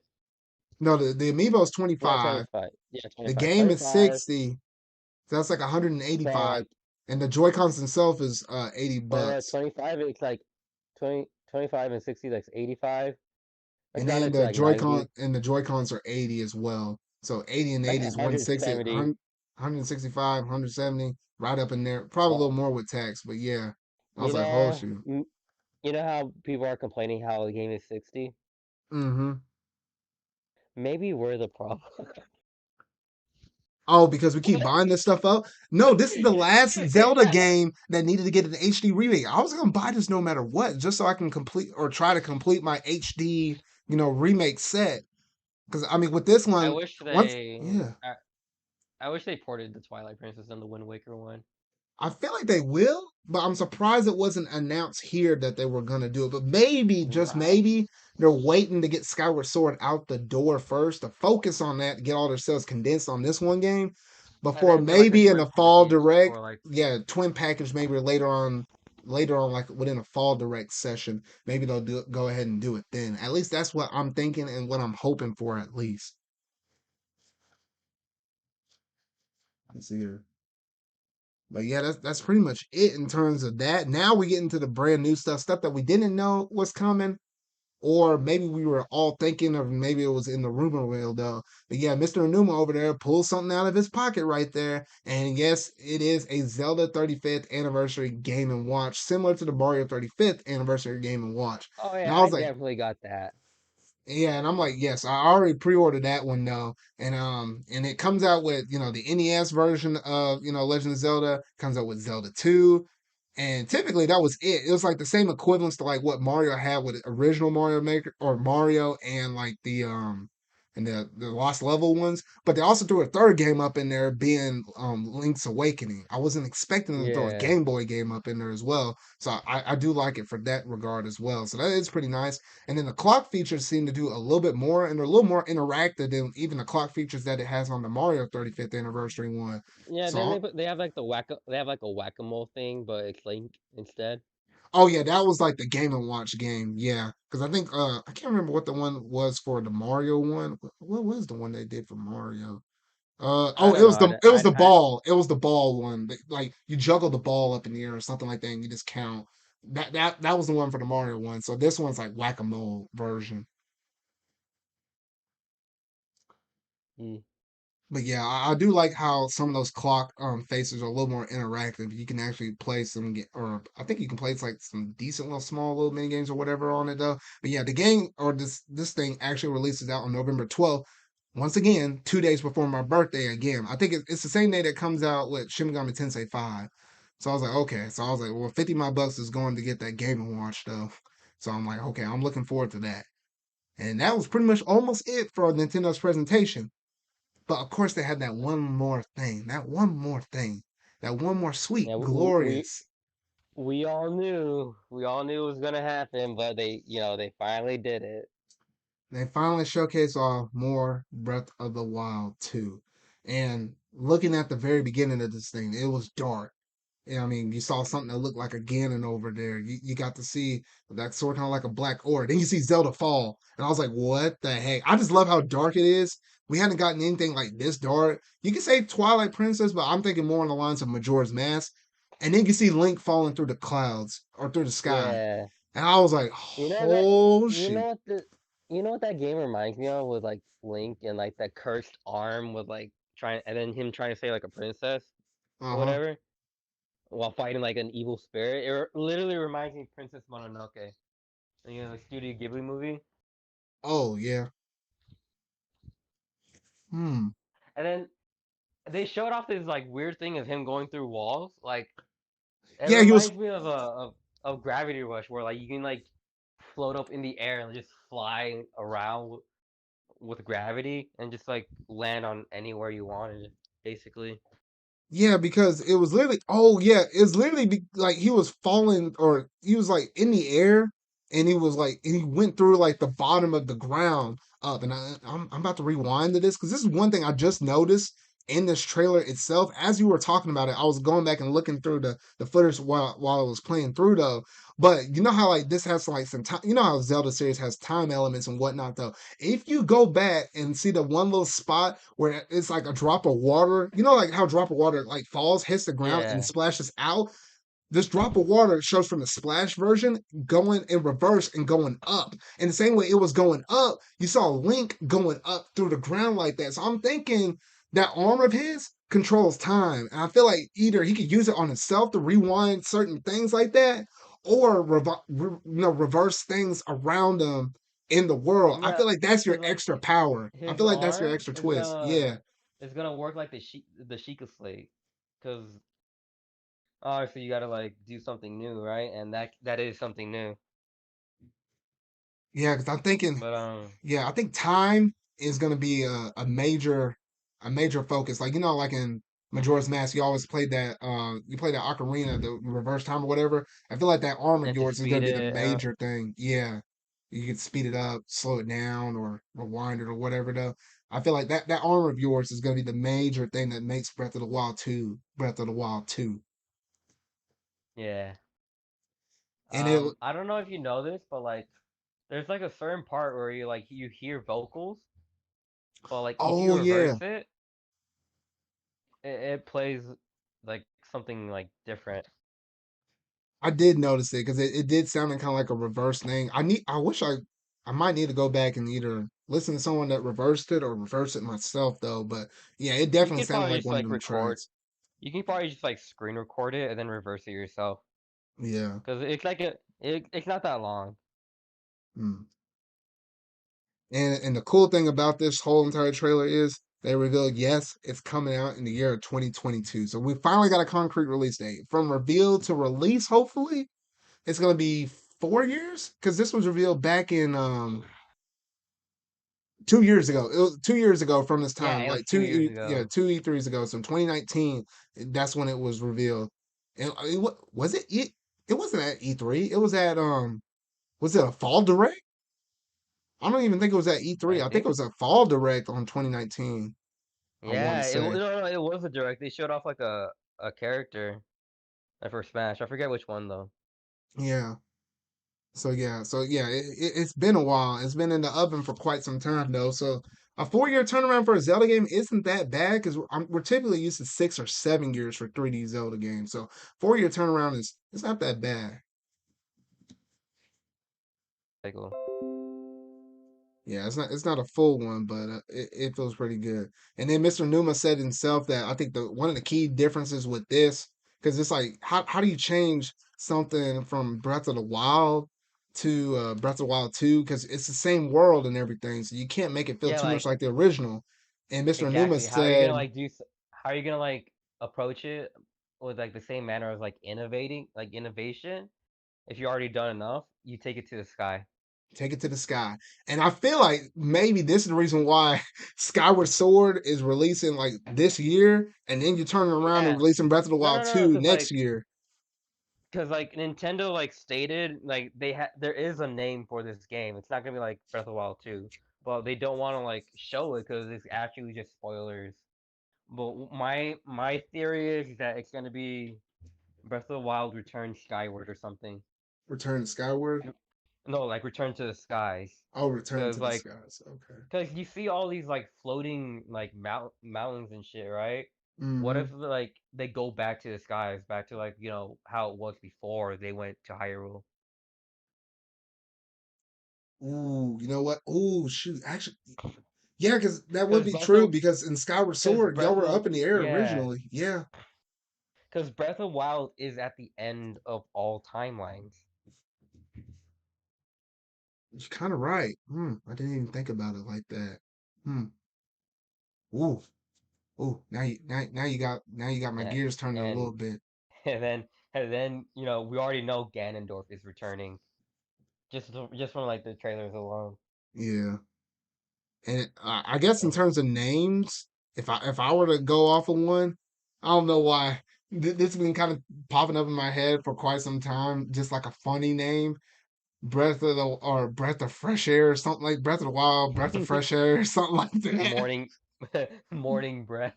Morning breath, I don't know. You have Link waking up like, Yeah. ooh, that stink. I don't know. That'd be funny though. But in terms of like a more serious one, if it's not nothing, if the name doesn't relate with something like with the sky or whatever, which I'm pretty sure it does. Another cool one I It's was just gotta. thinking. Another cool one I was thinking of is what if you called it like this: Breath of the Wild, Ganon's demise. Because it seems like this is gonna be like Ooh. a heavy, related Ganon one, Ganondorf one. Because think about it, that could have a double meaning. Because remember, Skyward Sword's coming out this year, right? Well, Or they we could do just know, name it demise. yeah, because it's like we do know the name of that one person that's the final boss for Skyward Sword, and you think of Ganon, and you think of demise and like that. You start tying them together. It can have a double meaning with Yeah. a name like that. Yeah. So I'm like, I kind of like that one too, and it kind of sets the dark tone though. But that's honestly what I want it to be called. But I feel like it's gonna be something related with air or something like that. But regardless, it will sort of kind of clue you in how the story, or I guess the shape or Yeah, because direction how Breath of the Wild 2 will that's go. why they don't want to reveal it. Because like Zelda, you already know Zelda fans. They're gonna figure it out. Yeah, they're gonna figure it out. People running analysis machines and stuff like that. It's bound to happen. It's bound to happen. Oh shoot, but Yeah. I think that's pretty much it in terms of everything that was in the Nintendo stuff. So how notice how much longer our thoughts and discussions went on that in comparison to Yeah, because all the other we E3 actually had things to presentations. talk about. We actually had things to talk about. I know. I was like, oh shoot. But yeah, I It's love not their our fault. presentation. Oh shoot. It's not our fault. It's not our You fault. know? We tried to throw a bone to those other presentations, and we're just like, That's how I just, bad they were. I Like, was like, golly. but there is one good thing I'll say about Bandai, which is why I say like Capcom was like the worst. Bandai showed off Elden Ring. Oh yeah, that is true. They did showcase off that one. I know our good friend Sylveon, I think, flipped out for that. Not necessarily one of my, personal favorites because shoot, I can't play a Souls games worth crap. I remember playing what was it, Dark Souls that came out on the Switch, the demo for it or the beta test for whatever it was. I got my butt handed to me more times than I ever thought I think I ever Oh had in no, that single it's game. it's not that the combat is slow. It's just that it's very punishing like Know what you're if doing. you If you're don't take not like a blocking if you precisely, don't if you're take not like shielding, if you don't take or it a rolling. cautious approach, you know, Yeah. because it's blocking and then riposting, Yeah. And I was like, like riposting, yeah. and for me personally, I like my games to be a little more higher pace, or a little faster than that instead of playing like that weight game a little bit. I do it with stealth games. It kind of naturally makes sense. You don't want to rush into something like that. But for something that where you kind of swing a sword around, I'm just so used to having a little more upbeat tempo with my games like that. So it's just It's not not really necessarily like my cup of tea, at least for me it's not personally. really like it's not really like the main focus. The main focus was like the dark fantasy setting, which you Yeah. see when you play the entire game.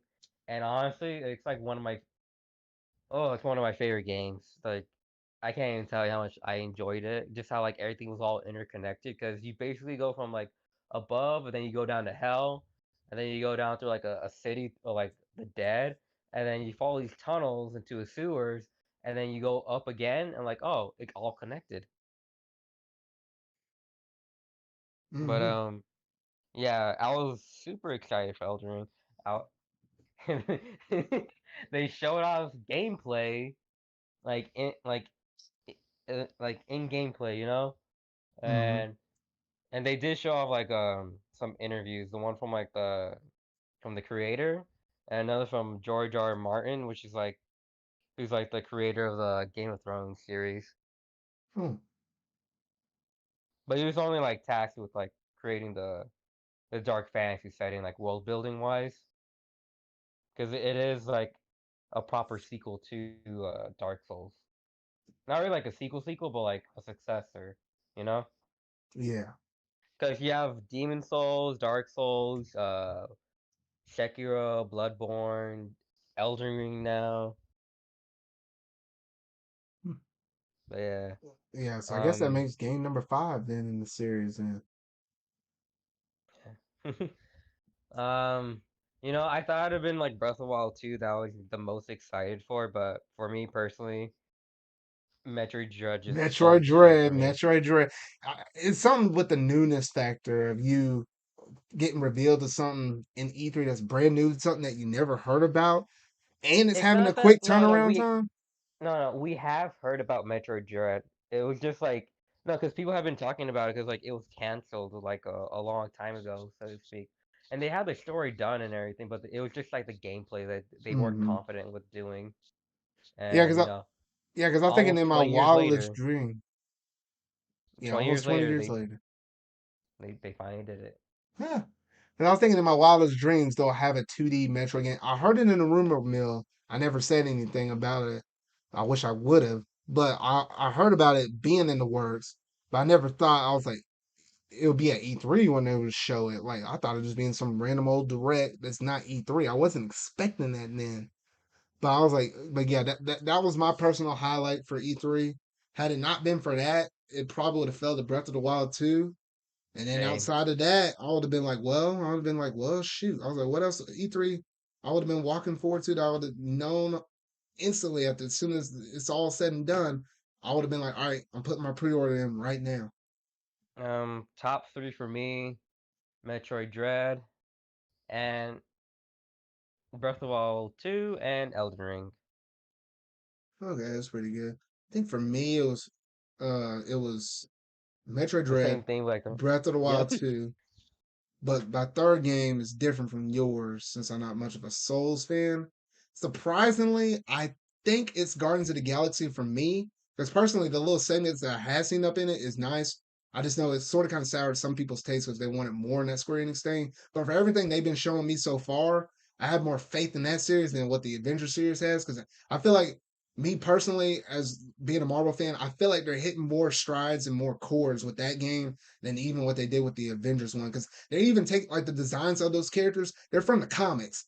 And it's not like trying to make some wannabe kind of weird looking art designs as like what I see in the Avengers ones. So already there, I feel like they have a better approach of what they're trying to do with this one though. I think those are my main three though, right there. Yeah. But yeah, I think outside of that, that's pretty much everything. Everything that's pretty much kind of showcasing that we wanted to talk about within this E3 presentation. Basically, got this almost all kind of finished and wrapped up within like pretty close to 2 hours. And if we would have had like our full house and crew over here, oh shoot! Imagine how much longer this thing would have been. And I've been trying to rush it on from topic to topic. I think it actually worked out nice that it was just me and you here because oh shoot, the other things that the other people probably would have set up in this thing. Yeah. But yeah, who shoot. But I think that's pretty much gonna do it. So y'all just gotta let me know in the comment section down below or just in the chat or wherever though.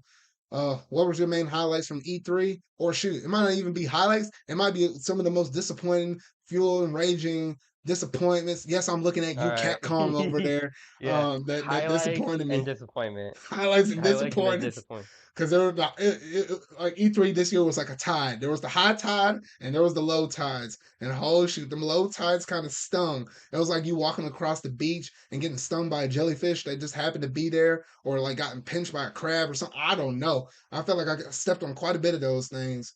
I was like, oh shoot, this remind me never to travel again on the weekend that E3 happens because I think I must have jinxed E3. I traveled that whole weekend. I was trying to keep up with those press conferences, and every time they revealed something, I was like, dang, they really had nothing to show. And I was like, that's more of the lesson. Don't travel while E3 is going on. Stay at home so you can get these better announcements. I don't know. That's just what I learned from this thing, though. I But don't know, like even though Nintendo and Microsoft did good this E3, this E3 still sucked.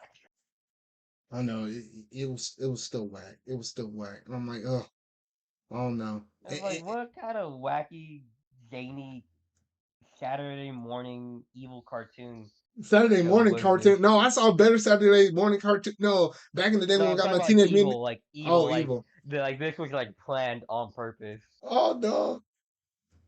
Oh goodness. Yeah, I just don't know. And the fact that Summer Games Fest was like right around the same time, just to kind of fuel off and feed off of this, it's just no, I just don't know. But anyway, that's pretty much all we got in terms of this podcast episode 11. Finally hit double digits with the little can't even think right now. The last one with the episode 10 where we did our predictions, that finally hit us in our double digits. So now we're on 11 right now though. So, it's kind of crazy. I managed to get 11 episodes of this, rebranded series right now. And then I also had 6 episodes, I believe, on my old version of my podcast series though before I rebooted it though. But that's pretty nice though. So Sanikyu, where can they find you at? Just find me on Twitter. I'm really busy. All right, find him on Twitter. He's really busy. Uh maybe someday you'll see something on his either YouTube or his Twitch. I don't know. No, you randomly post stuff on YouTube every now and then, but fully dedicated Yeah. stuff on YouTube and Twitch. Trying to get you to get an Yeah. Elgato, man. It's what's keeping me back, to be honest. Yeah, I see you, man. And anyway, you know the usual for me. You can find me on my Twitter. You can find me on my Facebook. You can check out my website. Yada yada yada. I'm most active on Twitter. I really need to work on my Facebook though. To be honest, though, I was like, I'm mostly active on Twitter though. So I do apologize on that regard though. And maybe, just maybe, look forward to maybe seeing some Metroid Zero Mission stuff here in the upcoming future on my channel. Don't know if I'll live stream it. Don't know if I'll record it. It'll be one or the other. But you know it once you see it on my channel though. So thank y'all for tuning in on this video. If you really like this video, make sure to go ahead and hit that like button. Go ahead and hit that subscribe button and that bell to stay up to date on all things video game related that I feel like talking and discussing, as well as pop culture segments, Marvel MCU stuff, everything else in between. Had 2 episodes of Loki already so far. Both of them are really nice. Have reviews up there on the channel as well. Make sure to check that out though. But remember, y'all, until whatever video I make next, see y'all.